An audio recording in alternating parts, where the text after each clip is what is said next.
Hello student, स्वागत है आपका गुरुकुल क्लासेस में। तो कहते हैं आप सब, उम्मीद है सभी बढ़िया होंगे और बढ़िया तरीके से आप लोगों की पढ़ाई चल रही होगी। तो आज हम पढ़ने जा रहे हैं यूपी बोर्ड क्लास 10th के लिए रस।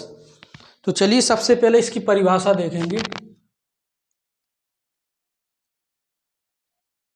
परिभाषा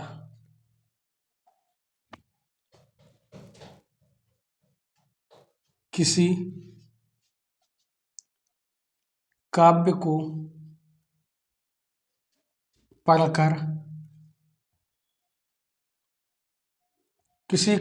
पढ़कर सुनकर या देखकर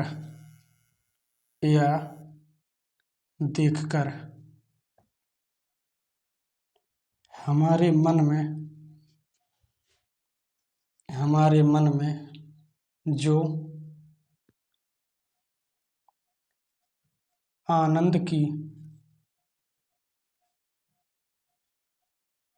प्राप्ति होती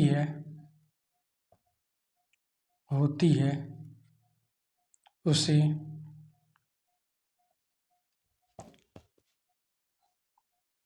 रस कहते हैं। यानी किसी काव्य को पढ़कर, देखकर या सुनकर हमारे मन में जो आनंद की प्राप्ति होती है उसे रस कहते हैं। मान के चलो अपन लोग कोई टीवी या पिक्चर देख रहे हैं, उसमें अचानक यूनिलीवर आ जाए तो यूनिलीवर की छवि इस कदर हमारे मन में बनी हुई है कि अचानक हंसी का भाव उत्पन्न होता है, उसी को रस कहते हैं। ठीक है, तो रस का शाब्दिक अर्थ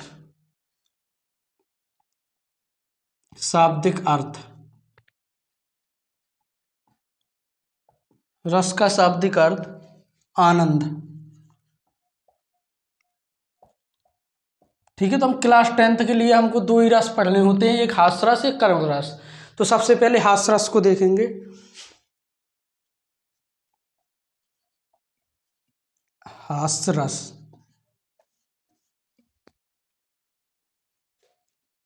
तो इसकी परिभाषा देखेंगे सबसे पहले। किसी व्यक्ति का विकृत रूप, वेशभूषा,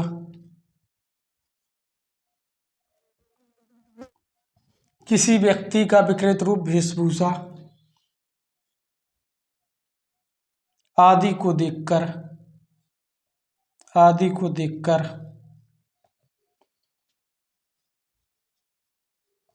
हमारे मन में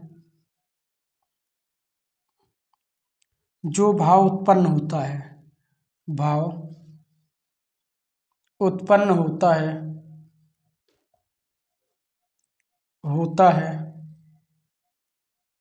उसे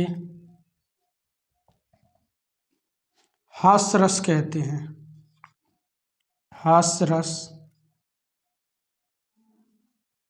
कहते हैं। यानी कोई व्यक्ति है, उसकी वेशभूषा देखकर या कुछ भी ऐसी शारीरिक चेष्टाएं देखकर हमारे मन में जो मतलब हंसी का भाव उत्पन्न हो, उसी को हास्य रस कहते हैं। तो इसका स्थायी भाव देखेंगे। हास्य रस का स्थायी भाव हास होता है। एक परिभाषा और देखेंगे इसकी। पहली, भाव, विभाव, अनुभाव तथा संचारी भाव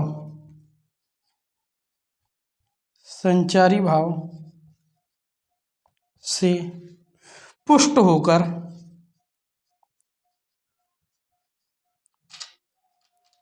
हास नामक स्थायी भाव से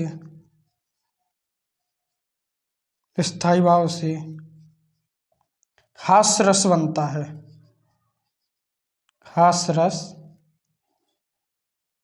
है। चलो नोट कर लें इतना।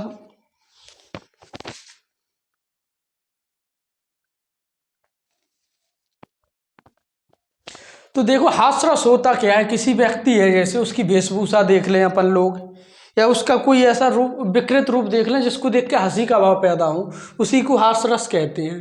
तो चलिए इसके उदाहरण देखते हैं। सबसे चलिए तो हास्य रस के उदाहरण देखते हैं। शीश पर गंगा हंसे भुजनी भुजंगा हंसे, हास्य को दंगा भयो नंगा के ब्याह में। देखिए इसमें हंसे हंसे आ रहे, तो ये हास्य रस को है वो, ठीक है। तो चलिए दूसरा एग्जाम्पल देखते हैं। हाथी जैसी देह गेंडी जैसी खाल, तरबूज जैसी खोपड़ी और खरबूजे से गाल। इसमें किसी शरीर की बनावट को देखकर हास्य का भाव पैदा हो रहा है, तो ये हास्य रस का उदाहरण हो गया, ठीक है। तो अब अपन लोग रोक दो। हास्य रस हम लोगों ने पढ़ लिया, अब पढ़ेंगे अपन करुण रस। तो देखते हैं इसे।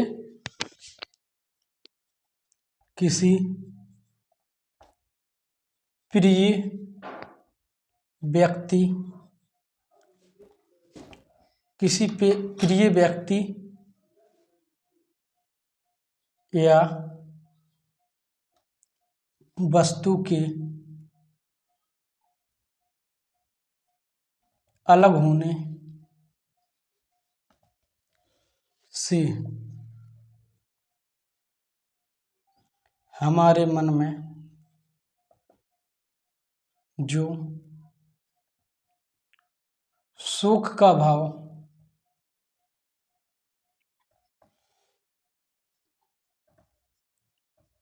उत्पन्न होता है, उसे ही करुण रस कहते हैं। देखिए मतलब करुण रस में कोई व्यक्ति है, उससे अपन लोग अलग हो रहे, तो उसी का भाव मतलब कोई प्रिय व्यक्ति या वस्तु के अलग होने पर जो हमारे मन में शोक का भाव उत्पन्न होता है, उसे ही करुण रस कहते हैं। यानी कोई व्यक्ति है, उससे या प्रेमी या प्रेम का है, वो अलग हो रहे, तो उसी से करुण रस को वो होगा, ठीक है। तो उदाहरण देखते हैं इसका। उदाहरण, हे खगमृग, हे खगमृग, हे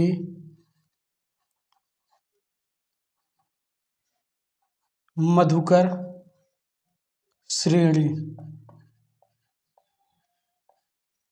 तुम देखी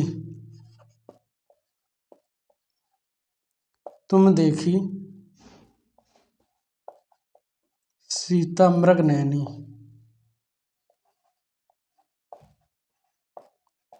यानी जो उस समय की बात है जब रावण माता सीता को हल ले जाता है, तो उस समय श्री राम पूछते हैं हे खगमृग, यानी हे पक्षी, हे मृग, यानी हे हिरणों से, कि तुम देखी सीता मृग नैनी, यानी तुमने हिरणों के समान आंखों वाली सीता को कहीं देखा है। उसमें मतलब शोक का भाव उत्पन्न हो रहा है, उसी को करुण रस कहते हैं, ठीक है। रोक दो। देखिए कुछ रस हैं, उनके स्थायी भाव कभी कभी पूछ लेता है। जैसे हास्य है, हास्य रस का स्थायी भाव हास होता है, इसका मतलब होता है हंसना। करुण रस का स्थायी भाव शोक होता है, इसका मतलब दुख होता है। वीर रस का स्थायी भाव उत्साह होता है, उत्साह यानी जोश होता है। रौद्र रस का स्थायी भाव क्रोध यानी गुस्सा होता है। भयानक रस का स्थायी भाव भय, डर को प्रदर्शित करता है। बीभत्स रस का स्थायी भाव जुगुस्सा यानी घृणा होता है। शांत रस का स्थायी भाव निर्वेद यानी वैराग्य होता है। भक्ति रस का स्थायी भाव प्रेम यानी अनुराग होता है, इसका अर्थ प्रेम होता है, ठीक है। चलिए आज के लिए इतना ही, धन्यवाद।